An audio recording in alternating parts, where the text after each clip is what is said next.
Auschwitz, the Nazi death camp where more than 1 million people, mainly Jews, were murdered. People with families and friends. Ordinary people robbed of their future. Each had their own unique story of how they came to be at Auschwitz. Only a minority survived. And today, decades later, very few can explain what happened there as witness to its human terror. Kitty Hart Markson was 17 years old when she arrived at Auschwitz-Birkenau in April 1943. Now she travels back one last time to answer the questions of a new generation.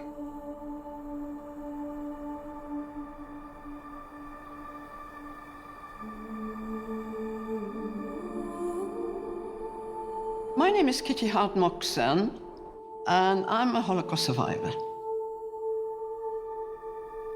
Designed as a factory of death, no one was intended to survive, let alone describe its inhumanity to a world not yet ready to listen.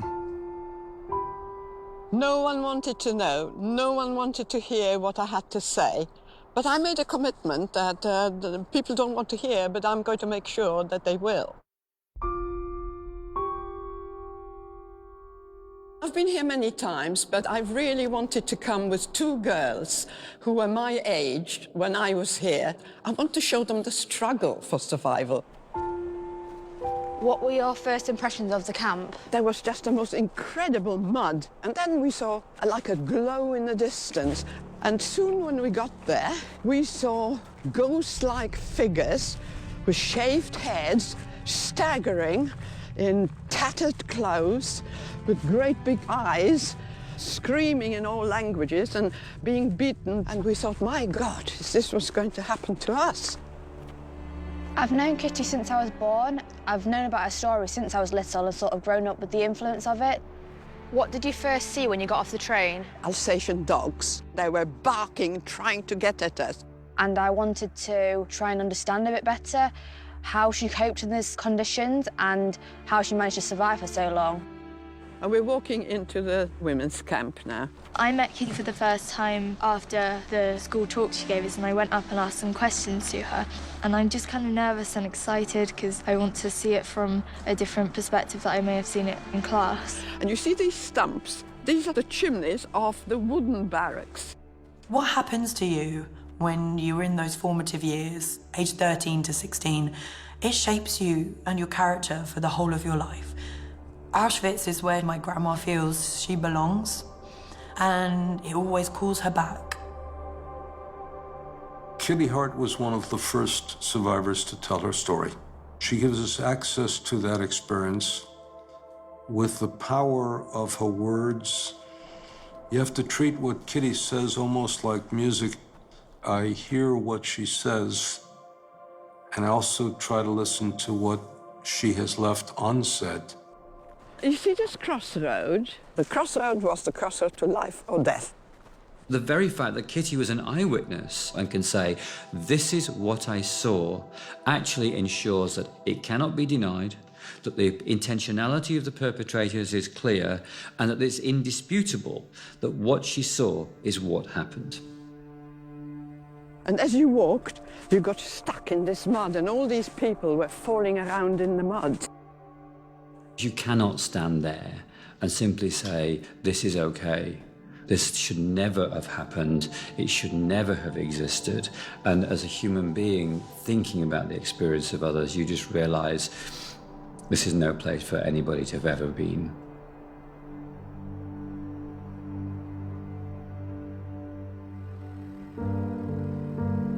Just prior to invasion, my father decided we've got to get out.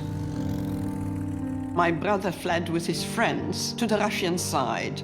They were asked to join the army, the Polish army, within a Russian unit, and eventually was killed in the Battle of Stalingrad. So my father, my mother, and my grandmother, we got on the last train. The train just took us to Lublin, and that's where everyone was thrown out, and that's where we landed up.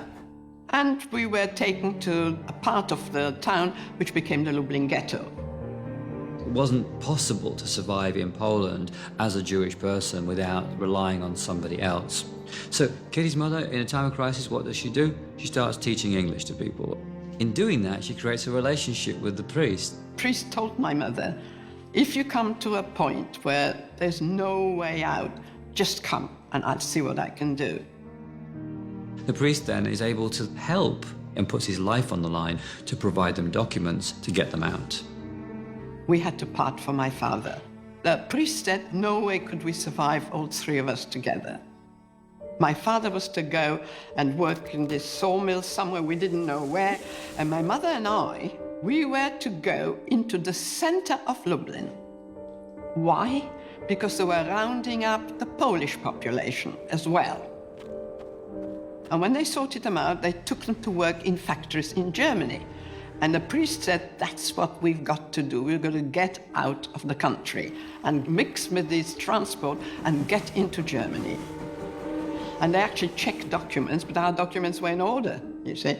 And before my mother and I collected our thoughts, we were in a train and landed up far, far inside Germany. It was very difficult for Jews to be able to hide within the Polish population because just small cultural and linguistic things such as accents could creep in and change the perception of you as being truly a Polish citizen. Well, what happened was, because they suspected us, one of them reported us to the authorities. And that was our downfall. Kitty was arrested for illegal entry into Germany as Leokadia Dobrzynska and sent for interrogation. The Nazis wanted to know the source of their false documents.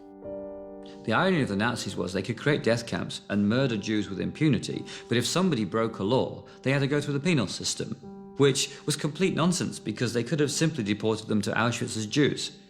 But because the legal system didn't allow it, they eventually were deported to Auschwitz with a death penalty for immigration charges. So we were told we were going to be executed by firing squad. It was a brick wall, and we had to face the wall with our arms up like that, standing facing the wall. And then there was a huge explosion. And I thought, God, I haven't been hit. There was a great laughter.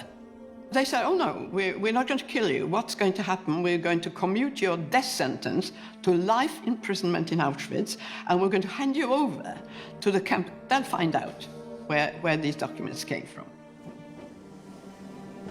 So we were in a train that was specially converted to transport prisoners. And we traveled 48 hours standing before we arrived in Auschwitz. Well, we had absolutely no idea where we were. It was dark. What did you first see when you got off the train? Well, the thing opened up, and you heard an awful lot of noise. Were you scared? Well, we were scared of the dogs, Yeah. and then the great big women with whips, and they were whipping everyone and urging everyone to run, run, run, everything at a running pace. Suddenly, there was a weird kind of stench, and the closer we got, the worse the stench became. And my mother said, what a curious place there. Can you smell? Can you smell roasting meat? I said, yes, I can. She said, do you think they're roasting chickens here this time of the night? I said, I don't know. Kitty and her mother were sent to Birkenau, the largest of the 44 camps in the Auschwitz system, where they were processed and sent to quarantine. When did you first stay in a wooden barrack? Well, this was the quarantine, okay? So the first night we were pushed into here. Did you find somewhere to sleep? Well, we squeezed in somewhere here. I was incredibly cold that night because we were 48 hours without food, and I slept all night next to a woman. And she started speaking to me in German. It turned out she was a German gypsy. Right. During the early morning, while she was talking to me, she looked at my hand. She took my hand, she said, give me your hand. And she said, you know, you're going to come out. And the next thing that happened, whistles blew suddenly. It was still dark. And everybody was saying, rouse, rouse, out. And because this was quarantine, we didn't know. Yeah. And I shook this woman. you know? Yeah. And she didn't move. And I said to my mother, she's cold, she's dead. And I said, you know, you're cold, I'm cold. We need to strip her, and we need to have everything she's got. Yeah. Surviving Auschwitz was virtually impossible. And there was certainly no way you can say, if you did this, then this would happen. It was a matter of luck and chance and being in the right place at the right time. But there were some circumstances and some strategies that kind of worked. That came to me that night, that actually that's the way to do it. That if you do have the people that had died, you've got to take everything off them. Because it was not good to them, was it? You had to do what you needed to do to survive, and if that was taken from the dead, that's what it meant. Not in the history of mankind has there been industrial killing on this scale. If something happened once, there's absolutely no reason why it can't happen again.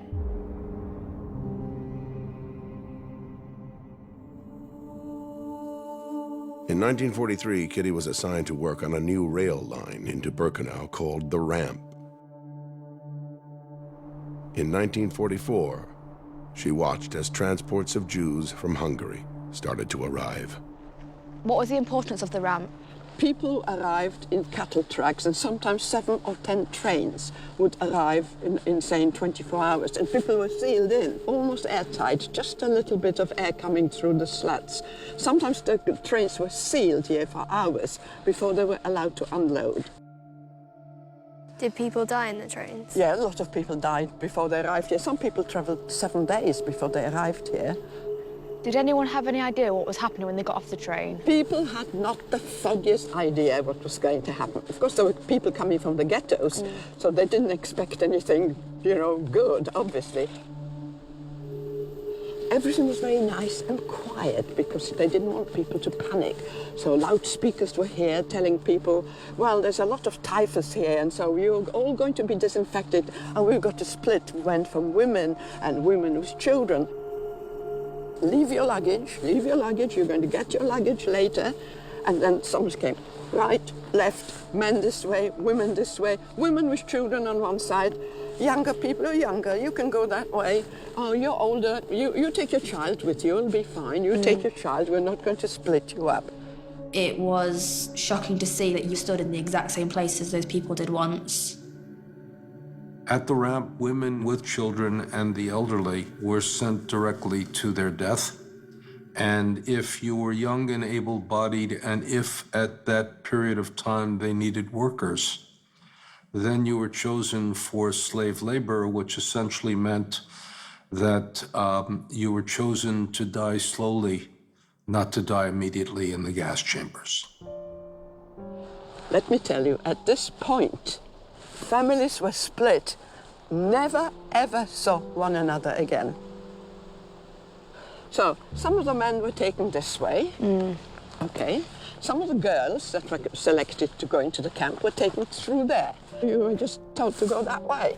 And you know the road there, where does that go? The gas chambers. That's it.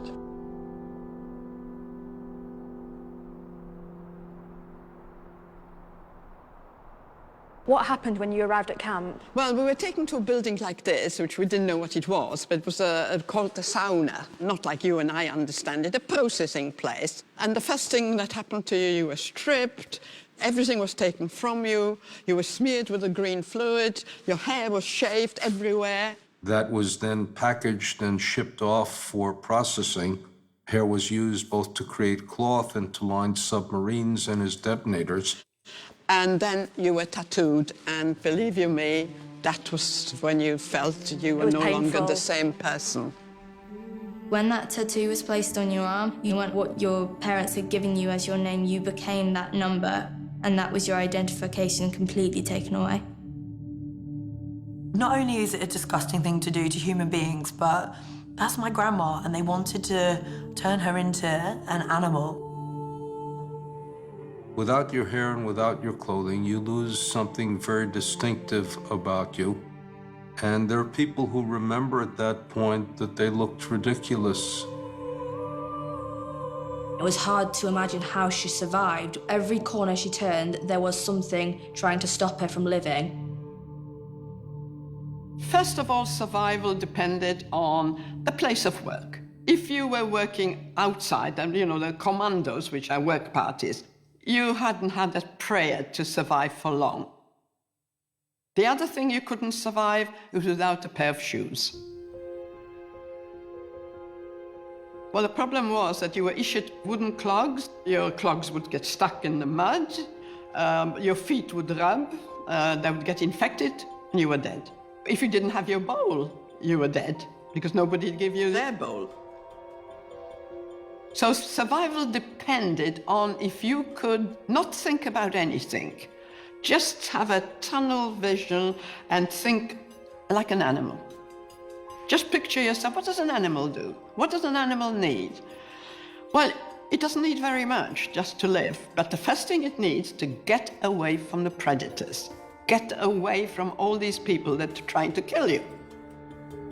There were capos who were prison foremen, and they became more cruel than the German masters themselves. Well, how do you get away from these people? Any of the ruling princes could come up to you and kill you. And consequently, you couldn't figure out a strategy for survival. At Auschwitz, there was no why. It was done by whim. Did you know that the wooden sheds were actually meant for 52 horses? And so they put these bunk things up there. And there were 1,000 people in there. And 1,000 people inside, that's right. What happened the first thing in the morning when you woke up? You were woken up with the sound of whistles, roughly around about 4 in the morning.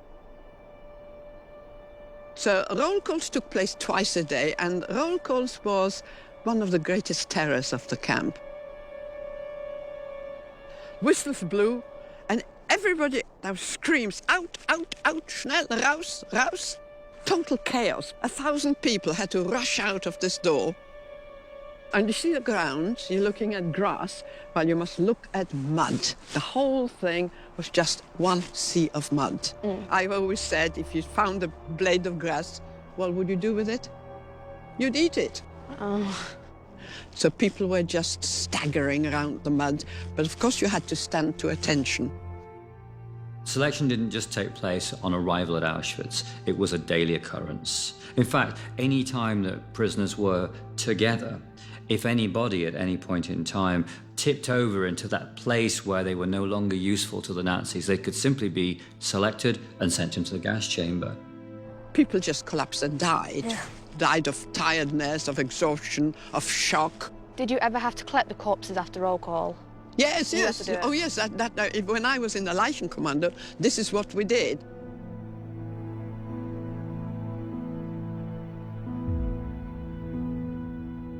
Well, I don't know if people realize, but when you are hungry, hunger is a total obsession. You're just thinking, hunger, hunger, I must have something to eat. I must. If I don't eat something, I'll die.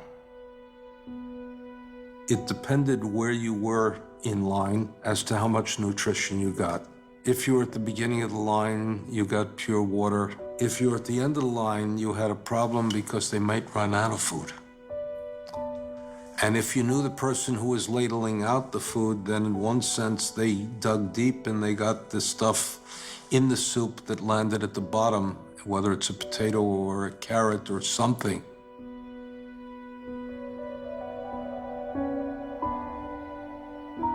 Hunger is the worst thing that anybody can experience, I think.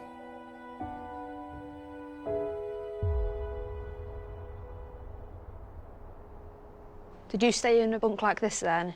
If you were lucky, there was a one straw mattress and Right. one blanket for 8 people. How did 8 people sleep here? Like sardines next That's to each it, other? you've got it. Yeah. Head to feet, so you had somebody's feet in your face. Yeah. Did people die in the night then? Did you have any Yes, experience people with died that? in the night, that's right. If somebody died next to you, all of a sudden you found your own body heat going out. You needed the warmth of the other body in order to stay, I wouldn't say warm, but to stay less cold during the frigid nights. Suppose you needed to go to the toilet at night. There's no toilets in here. Well, A, there are no toilets, B, you were not allowed out. The barracks had buckets. Now, a veteran prisoner would try to judge when to go to the bathroom at night by such a way as listening very carefully to what happened to the prisoner before you, to make sure that you weren't the last to fill the bucket, because if you were last to fill the bucket, you had to take it out and empty it. You look at that. You see what this is? It's mud. That's just mud. Yeah. That's right. And very often there was a mess here as well. Yeah. Because you couldn't get to the bucket. Right. You had the permission to, even during the night, to use the bucket. So those were your living quarters. It was just so horrific to think that anybody could stuff all these people in this tiny space. I have a place to go to the toilet, and I have a place to sleep, and I have a place to have food, and I know that I will get it. The Nazis made sure in every way possible you didn't get what you needed. Something to eat, somewhere to sleep, and I'm afraid, if you don't mind the language, somewhere to shit. Now, what I'm going to show you is the latrines, okay? Now, you see that entrance? Mm-hmm. Thousands had to get through this entrance. And, of course, there was a functionary prisoner in charge and wouldn't let you in.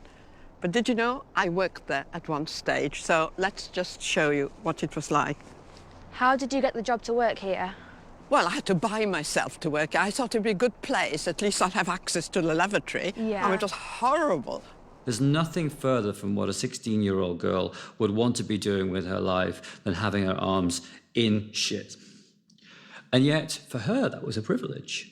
Because when she was in the Scheißkommando, it meant that she wasn't digging a ditch. She didn't have somebody flogging her to death because she couldn't dig fast enough. She wasn't actually freezing to death because she was inside. And what's more, the Nazis were nowhere near that place. So being in the Scheißkommando was a 16-year-old's dream in Auschwitz. So that was an open sewer. Thousands of women going in there. You had like 2 or 3 people to a hole because you didn't have it to yourself. And then, when people were finishing, you had to dig all that stuff out. So everything had to come out. Think of the idea that you have 35,000 people using these latrines. So it was designed again to dehumanize the people, to degrade them, to make them live in their own filth. Why do you dehumanize these people if you're going to kill them anyhow? Because if people look like a lump of feces, then it's easy to flush it down the toilet. And what would happen if you couldn't get in? How would you go to the toilet? You had your bowl, Yeah. and your bowl was virtually your food or your toilet. Yeah. The problem was washing it out, right? Yeah. How did you No wash it water. out? No water. In the winter, you Yeah. had snow, you could wipe it out. In the summer, it wasn't so. And you couldn't do anything on the ground because if somebody'd pick it, see you, You can get in trouble. well, never mind in trouble, you'd get killed. Yeah. Yeah. Full stop. We haven't got the words to describe the intense cold. Well, I always think of penguins, actually. How did penguins survive on the Antarctic? Well, if you look at them, they huddle together and try to have body heat from each other. Well, that's exactly what it was. So that was trying to overcome the cold. It must have been horrific to have to stand still in the cold with no shoes, hours and hours on end, when she was hungry, starving, tired, and there was nothing she could do about that.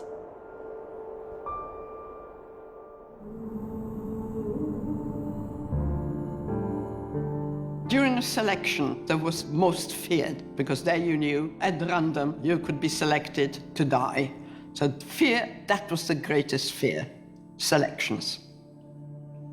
What's this block here with the Well, bar? this is called Block 25. You see the number here, and you see the bars on the windows? Yeah. Well, that's the only block that had the bars. It's called the death block. Block 25 was the place where inmates, once they had been selected, were sent to await death. The Nazis, of course, because they were operating the camp as efficiently as possible, wouldn't simply select 2 or 3 inmates and then send them to the gas chamber because it wasn't worth turning the gas chamber on. So what would happen is they would collect several hundred of these prisoners who were at the end of their usefulness and then dispatch them to the gas chamber when it was convenient. I'm going to explain to you what's inside here.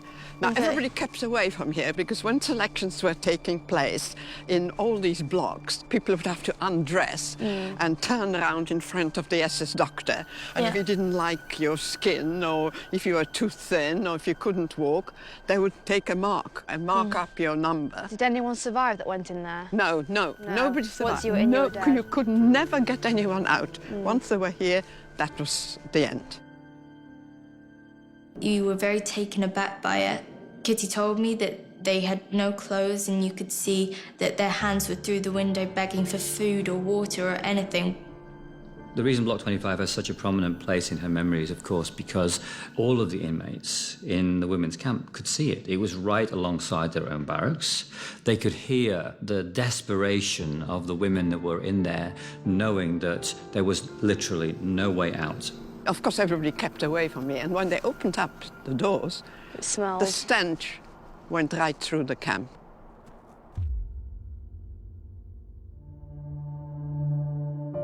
Well, language was a big problem because the camp had its own language, and it was actually a combined German and Polish sort of slang. For instance, the woman who was in charge of the block was called the Stubenälteste. So if you didn't know the German word, you wouldn't have known what it was.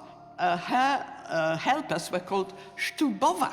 Stube is a room in German, but it was kind of made into Polish. It was a slang that you had to understand, and that was a problem with the Greeks, the Italians, the Hungarians. They just couldn't understand. If you didn't, again, you couldn't survive.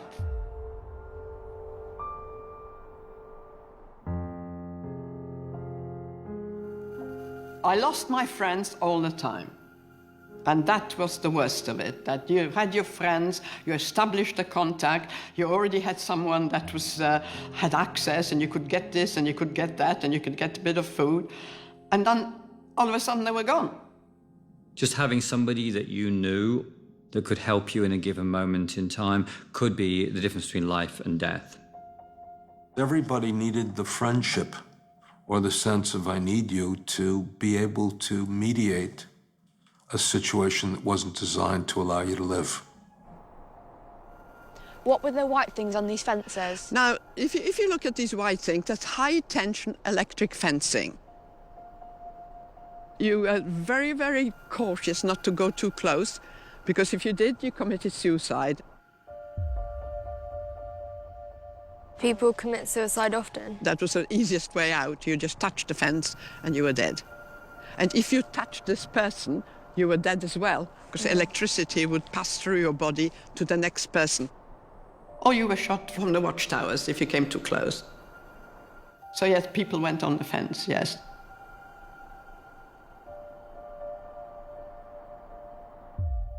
There was one universal word which was called organizing, and that meant to getting hold of. Didn't matter what it was, whether you bought it, whether it was stolen, whether you found it, it was all one word, and it was called organizing. I organized some bread, I organized a pair of shoes, I organized something to wear. So what did women do? They always tried to get 2 or 3 together. 4 was the best. One working in one place, one working perhaps had access to the toilet, like I did at one time. One had access to water. One perhaps had access to some clothes, to the sauna. And that's how you exchanged. And that was the mutual support that was absolutely vital to survival. If you didn't have that, you couldn't survive. We're going to Block 12, because all that was part of sick bay. Did you come here a lot then? I tried to hide there just to conserve my energy. My mother sometimes would hide me somewhere. Kitty's mother was a very highly educated and cultured woman. Once she got into the Holocaust, her knowledge of German was going to be really important to her. She had both the physical attributes and the mental attributes to be able to work her way through very difficult circumstances. And my mother worked right throughout the time. She was working there. She was supposed to be a nurse, but of course you couldn't nurse anyone. My mother psychologically tried to keep people alive by simply begging them to live another day. Working in the hospital meant that her mother was able to help Kitty Between the two of them, they could work together to enable just increasing the chances of survival a little. My mother was working in an infirmary, an infectious block. So when I had typhus, I was on my mother's block. And I was lucky enough to be told I'll be able to stay and work within within the infirmary. So I was a glorified cleaner, but really my function was to bring the bodies out that died. People died during the night.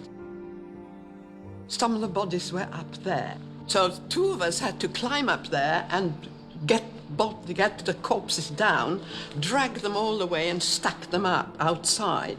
And I actually hid some of my friends here. I managed to bring them in here because I had access, but I told them it was the most dangerous place to be because nearly every day the SS doctors would come in and carry out selections. They would sit people up. Sometimes they had to jump. If they couldn't jump over this heating channel, they'd be killed. Of course, the sick couldn't get down, so the SS doctors would just, with a chalk, mark up a bunk. Well, of course, we know what happened. Dr. Mengele came and said, today we're emptying this block, which meant today they're all going to die. Did they know what was happening? Well, they already knew what was happening, so we had to stand like this, in a circle, holding. And that's when I lost most of my friends. And that broke me. I never got over that. My mother realized what was going on, and from somewhere she appeared and she just grabbed me and pulled me away. And at that point, we thought, well, what's going to happen next? It's all empty. They were gone, and I was on my own. There was a place called Canada, named after the country Canada, which was the place in which they confiscated all of the valuables, they sorted it, they inventoried it, they then shipped it back to Germany for use. They came and said, we're going to ask you to join the Canada. My mother said, there'll be food there.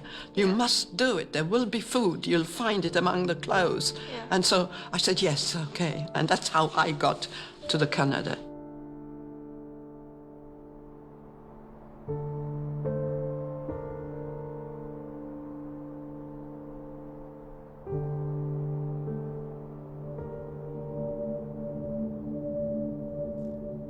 I'm going to tell you why I've brought you here.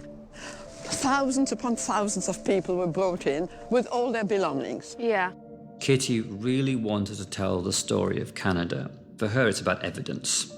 Each one of those suitcases belonged to a human being, and each one of those coats was worn by one of those human beings. What she's trying to get across to us, I think, is just the scale of the killing based on the scale of that site. So there were 30 sheds here, all full of people's belongings, and we were here to do the sorting of the belongings. How long were you working here for? I was here 8 months. There were 2 pathways. Yeah. That pathway at the bottom had a huge heap, like 3-story high. Everybody's things jumbled up. All the suitcases were emptied there, documents, children's clothes, prams, everything was jumbled up down the bottom there. And then it was taken to individual sheds, and there it was sorted. My particular job was sorting nothing but men's jackets. So I had to find these men's jackets, and I couldn't always find them because I had a certain quota that I had to make. What happened if you didn't make the quota? Oh, you got punished if you didn't make the quota. And in the shed was a long table, like a trestle, and you put the jackets on the trestle, and you opened up all the seams. What do you think was in these jackets? Lots of jewellery and... Lots of jewellery, diamonds, jewellery, money of all different denominations. Did you always give everything in, or did you sometimes hide it and then... If you kept one single item of any value, that was the end, because it was constant inspection, so you couldn't keep it. And we found a lot of paper money, as you can imagine. Yeah. What do you think we did with this paper money? Because it wasn't any good to you. You couldn't buy anything. What did we do with it? use it as insulation? No, we use it Toilet as paper. toilet Toilet paper. paper. Yeah, well. All current dollars, kroners, whatever currency there was used as toilet paper. One of the SS who took us to the Canada made a speech, and he said, because you're here, you're never going to be back in the main camp, because what you see, we cannot allow it. There's only one way out of here, and that's through the chimney.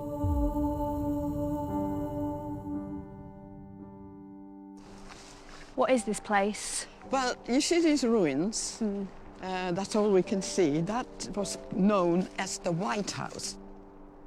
This was a place where the Sonderkommando, the people who were working inside the gas chambers, they were working here. We were not supposed to be here. You see where the sauna is? That's how close we are to the sauna, but we're not allowed to come here. However, on about 4 or 5 occasions, I managed to pass this place, and the circumstances were that we took some clothes in hand carts, and we were told to take those hand carts back to the main camp. Now, the SS woman that accompanied us, she didn't like going in between the fences because she was afraid that she was going to get electrocuted. So she decided to take us this way. So what happens, we walked along here and we passed this place here, which was a White House. People were lined up. Mostly men were lined up here, all a line of men. Each one was sort of going in as you were passing by, and you could hear a shot. And we were told by the men, by the Sonderkommando, being shot in the neck. Could you just hear it, or could you see it? You could hear the shot, yes, you could hear a shot. Now, the other thing is that she said, you mustn't look around, you walk and you keep your head down. But we did see, so what did we see? We saw some men throwing in bodies into pits, and smoke coming out and fire coming out of the pits, and those were some of the bodies that they couldn't burn in the ovens. They were bringing them in here and burning them in pits. So this is a pit there where you're seeing all this vegetation. And I actually found one pit some years ago and found human remains, and I think it was that pit over there. And I passed this about 4 or 5 times within the 8 months that I was working here. How did it make you feel when you passed? It was a horrific sight. And we didn't even want to look. But of course we did, you know, it was forbidden. But it was just horrific because you were just seeing bodies being burnt and the fire coming out of the pits and smoke all over the place. There were several, we passed several pits. There was one here, there was another one down there.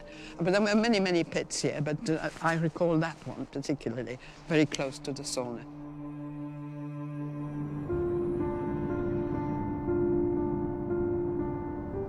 This is where people died. The killing part of Auschwitz. I know you can't see anything. Everything was burnt in that area to erase all traces of murder. In 1944, 5 gas chambers were working at full capacity. Kitty Hart Moxon was placed in the Canada section at Auschwitz-Birkenau, right alongside crematorium number 4, where Jews were being gassed every day. Right at the back of the fence was the gas chamber and crematorium number 4. Right. And we had a direct view into that gas chamber. See this wood there? Yeah. That's where groups of people were sitting. Small children running around. They had no idea what was going to happen. They were herded into the crematoria. There was an undressing room, and people were told, remember where you hung your clothes because you're going to get it back. We had no contact because we were behind the wire, and also it was very dangerous. You were not allowed to communicate. Yeah. It wouldn't have helped. No. If you would have told these people when you know you're going to die, is that the help? No. It isn't. We felt it's better they don't know. And as they were herded into the gas chamber was sealed. One of the SS personnel would put on a gas mask, and he would climb up on a ladder with a tin in his hand, and he would throw in some powder. That was the gas. And then, all of a sudden, you just had the scream. The crematorium gas chamber was a huge, thick walls. You could hear the people actually suffocating there and screaming. And eventually, after 20 minutes, it was quiet. The Sonderkommando who worked in the gas chamber reported that people climbed up on top of each other, and they sort of were in a sculptural pyramid. The gas was evacuated, and then they were taken to the ovens, and there was a dissecting table. They opened them up to make sure that people did not die with something valuable inside themselves. What Birkenau essentially did was to reduce the human being to a consumable byproduct of the killing process. And the very next thing you saw was the men with wheelbarrows taking ash and dumping it in the pond at the back. Do you think I could actually believe it? No. Did you and your friends talk about it, what you saw? We tried not to talk about it. We knew it was happening, but, you know, we decided we mustn't talk about it. Don't look, don't look. Yeah. We know it's going on, but don't look at it.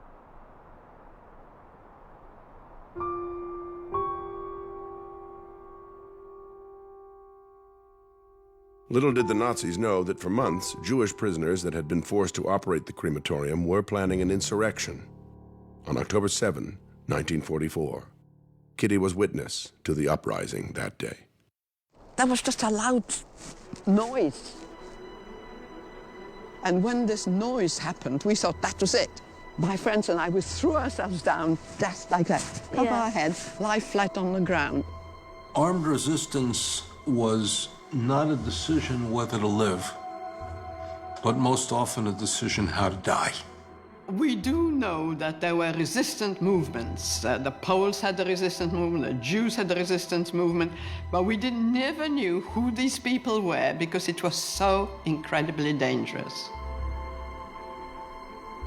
We didn't know it was uprising until we saw the men actually come over. They seemed to have cut part of the fencing, because that was electrified fence. Yeah. So they seemed to have cut the fence and run over, and they tried to escape somewhere. Yeah, I don't know where, but they were running all over. And we were just lying down, spread-eagled, because that was the safest thing to do.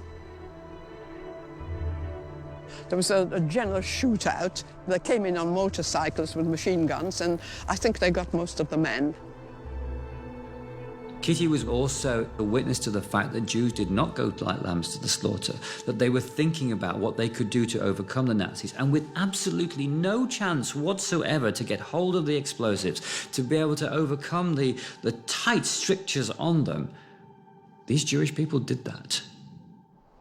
Following the uprising was a huge inquiry, like a whole roll call with an inquiry. And during that inquiry, one of the SS women came and called my number, 39934. And I was transferred back to the main camp. And I had no idea why. I found out later it was my mother who managed to speak to one of the commandants and told him I'd been working 8 months there and that she was being evacuated, and asked him if I could be evacuated. And that's what happened. So why do you think that he let you go? We don't know. We don't know. I think my mother spoke this perfect German, and she didn't beg, she didn't crawl. She just got up there and spoke, asked to speak to him in a proper manner, and I think he took it on board and called my number. Well, I was transferred to the main camp. We were on this list to be evacuated, and my mother looked around and she thought, oh my goodness, we are all with these functionary prisoners. I wonder if they'll kill us. And we were put into a cattle truck. And my mother made a speech. Just remember, we are leaving here. We are all equal from now on. We will no longer have your functions. And remember, we may need one another's help. So, from now on, you're all going to be friends. And that's what happened. After leaving Auschwitz-Birkenau in November 1944, Kitty and her mother went through a further 6 camps and several death marches before finally being liberated in Salzwedel, Germany, April 14th, 1945. Liberation was at best bittersweet. It meant that for the first time they had to confront loss. Loss of parents, loss of spouses, loss of children, loss of entire communities, loss of entire worlds. And for years they had guarded themselves from feeling anything, and once they felt the feeling of vacuum, of emptiness, sometimes shattered them. You tried not to be emotional about anything. If you did, your emotions would just take over and you couldn't go on.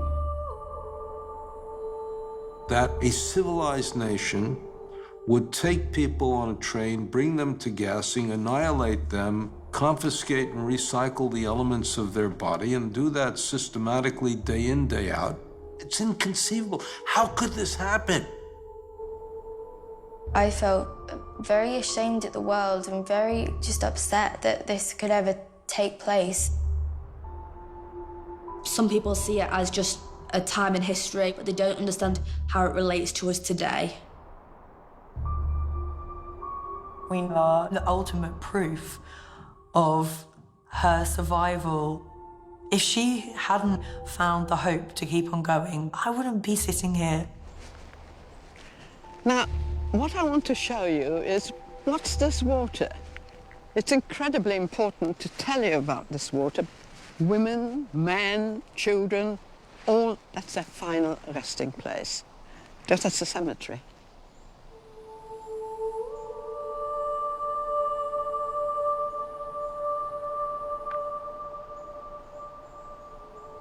Kitty Heltmarkson is saying, I was here, this is what they did to me, this is how it was set up, but I prevailed. There are people that simply don't believe that this place existed. We know it happened to the Jews, but the Jews went the first and they went the last, so who's going to be next?